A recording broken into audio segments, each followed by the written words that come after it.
সামুদ জাতির নাম শুনেছেন? তাদের কাছে আল্লাহ তাআলা একজন নবী পাঠিয়েছিলেন, নাম হচ্ছে সালেহ আলাইহিস সালাম। আল্লাহ নবী সালেহ আলাইহিস সালাম, তিনি তাদেরকে দাওয়াত দিলেন যে হে আমার জাতিগোষ্ঠীর লোকেরা, এক আল্লাহর ইবাদত করো। তারা অবাধ্য হলো। তিনি সত্যের পথে আহ্বান করলেন, তারা এই কথা শুনলো না। একটার পর একটা আল্লাহর পায়গাম আসে, তারা অবাধ্য হয়, তারা আল্লাহ তাআলার আদেশকে মানে না। সবশেষে সামুদ গোত্র, তারা আবার খুব শক্তিশালী ছিল।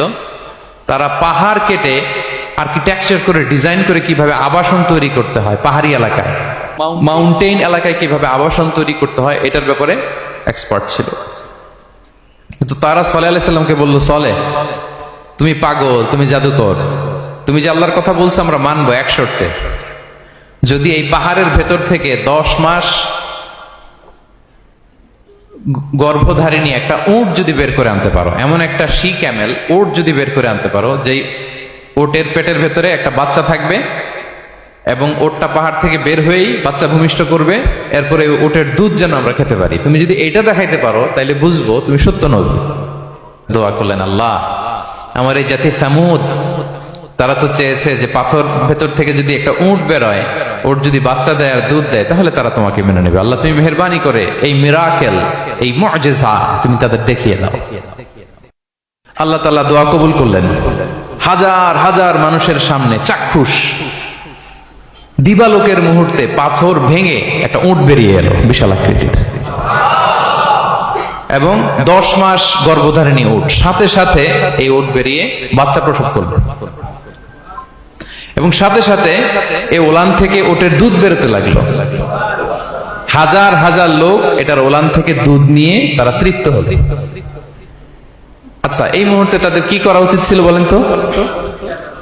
আশহাদু আল্লা ইলাহা ইল্লাল্লাহ ওয়া আশহাদু আন্না মুহাম্মাদুর রাসূলুল্লাহ ওয়া আশহাদু আন্না সালিহান নাবিয়ুল্লাহ, এটা পড়া দরকার ছিল না?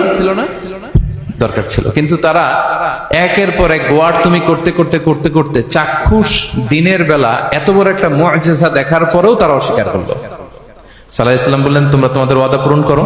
তারা বলল, তুমি বড্ড বড় জাদুকর, তুমি যেন তেন জাদুকর না, তুমি পাহাড়ের ভেতরে জাদু ঢুকাই ফেলছো। কি মনে হয় তারা লিমিট ক্রস করে ফেলছে না? এবার ক্রস করছে না? তারা সীমা লঙ্ঘন করে ফেলেছে। দে ক্রসড দেয়ার লিমিট।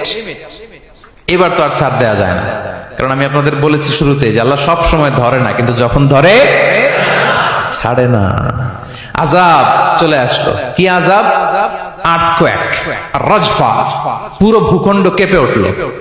কেঁপে ওঠার সাথে সাথে সব মাটিতে পড়ে গেল।